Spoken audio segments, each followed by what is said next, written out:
Saya bilang, kalian jangan pikir Indonesia tidak bisa punya senjata nuklir, bisa aja. Karena kami punya GDP juga besar, tapi presiden kami itu tidak mau. Kami masih fokus kepada prosperity. Halo Bedekers. Nuklir saat ini telah menjadi salah satu alat perang dan alat pertahanan negara-negara besar. Sudah banyak negara yang mengembangkan dan menggunakan nuklir sebagai senjata militer negaranya. Lantas mengapa Indonesia tidak mempunyai senjata nuklir dalam kekuatan militernya? Dan bagaimana sebenarnya perkembangan teknologi nuklir di negara kita? Mari kita bongkar.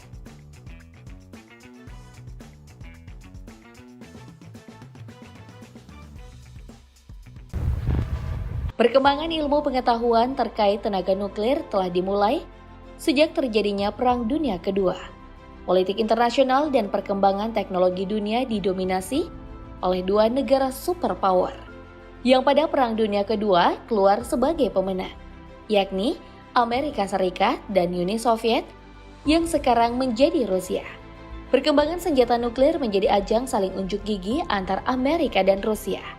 Banyak percobaan peledakan senjata nuklir yang dilakukan di Samudra Pasifik. Kegiatan uji coba senjata nuklir ini membuat Indonesia khawatir terhadap isu perkembangan teknologi nuklir.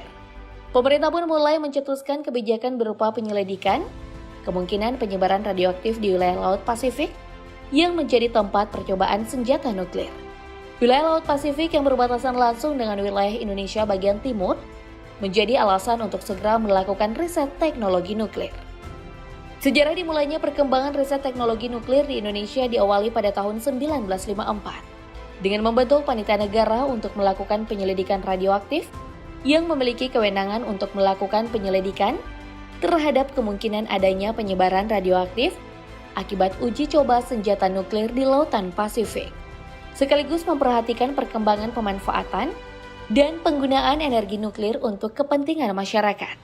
Kemudian pada 5 Desember 1958, didirikan Lembaga Tenaga Atom yang hari ini kita kenal dengan nama Badan Tenaga Nuklir Nasional atau biasa disingkat BATAN.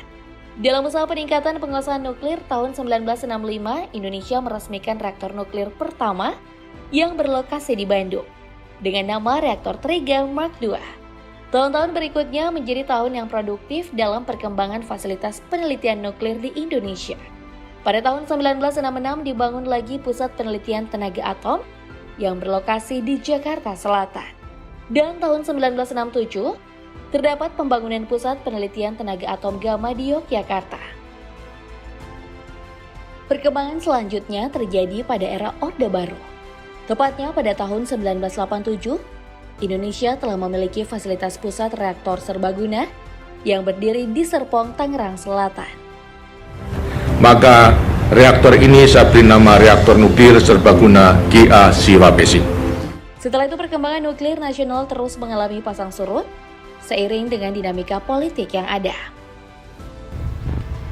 Perkembangan nuklir Indonesia mendapat secercah harapan setelah tim peneliti Departemen Teknik Nuklir dan Teknik Fisika Universitas Gadjah Mada membuat prototipe baterai nuklir yang dapat digunakan untuk peralatan elektronik. Pengembangan teknologi nuklir ini bermula dari sebuah ide untuk membuat sebuah sumber tenaga yang kecil namun tahan lama. Berangkat dari ide ini, terbentuklah tim peneliti yang terdiri dari 4 orang dosen dan 6 asisten peneliti. Ide pembentukan baterai nuklir ini dikembangkan sejak tahun 2016. Penelitian ini awalnya didanai oleh mantan Menteri BUMN, Dahlan Iskan. Kemudian sejak tahun 2017, proyek penelitian ini mendapat pembiayaan dari Badan Penelitian dan Pengembangan Kementerian Pertahanan. Setelah berjalan selama 3 tahun, prototipe baterai nuklir yang diklaim dapat bertahan selama 40 tahun ini berhasil terwujud pada tahun 2019. Meski belum sempurna dan masih memerlukan pengembangan lebih jauh, prototipe baterai nuklir yang dihasilkan ini sudah cukup baik jika dibandingkan dengan penelitian yang lainnya. Terkait pengembangan teknologi nuklir, beberapa pejabat Indonesia sebenarnya telah menyuarakan pendapat agar negeri kita mampu berdikari dalam hal pembuatan senjata nuklir. Salah satunya adalah Luhut Binsar Panjaitan. Bilang, kalian jangan pikir Indonesia tidak bisa punya senjata nuklir, bisa aja. Karena kami punya GDP juga besar, tapi Presiden kami itu tidak mau. Kami masih fokus kepada prosperity. Namun hingga saat ini mimpi Indonesia untuk memiliki senjata nuklir belum juga dapat terrealisasi. Ternyata ada beberapa faktor yang membatasi Indonesia sehingga tidak dapat menciptakan senjata nuklir. Alasan utamanya karena Indonesia termasuk dalam Zone of Peace, Freedom and Neutrality atau SOFVET. Salah satu tujuan utama dari SOFVET adalah menciptakan kawasan bebas senjata nuklir di ASEAN. Pembentukan aturan tentang senjata nuklir ini disetujui anggota-anggota ASEAN pada 15 Desember 1995 di Bangkok dan kemudian dikenal sebagai Traktat Bangkok.